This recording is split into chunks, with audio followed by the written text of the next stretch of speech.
আমলকির গাছে দেখুন বিছা পোকা ভরিয়ে গেছে। আমি তো দেখে ভয় পেয়েছি, কীভাবে সরাবো বুঝতেছি না। মানুষ হলেও কিন্তু আসলে ক্ষুদ্র একটা প্রাণী, বিছা পোকা, এটা দেখে এতটা ভয় লাগছে। সাহস করতেছি, আবার সাহস করতে পারছি না। কি একটা অবস্থা হয়ে গেছে, দেখুন কি অবস্থা, আল্লাহ!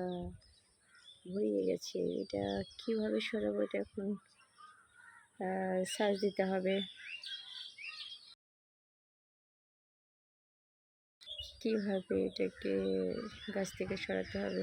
ভিউয়ার্স, দয়া করবেন সে প্রকার অত্যাচার থেকে যেন আমাদের গাছগুলো রক্ষা পায়।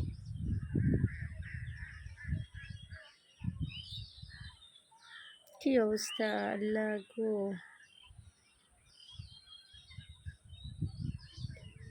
কিলবিল কিলবিল করছে। অসংখ্য অসংখ্য অসংখ্য অসংখ্য আমার মতো যারা ভয় পায় তারা এই ভিডিও দেখে অবশ্যই তো ভয় পাবে। কেউ কেউ আবার এই ভিডিওটা দেখবে, কেউ কেউ বলবে বাবা এটা কী অবস্থা, ও বাবা ভয় পেয়ে যাবে, এরকম একটা পরিস্থিতি।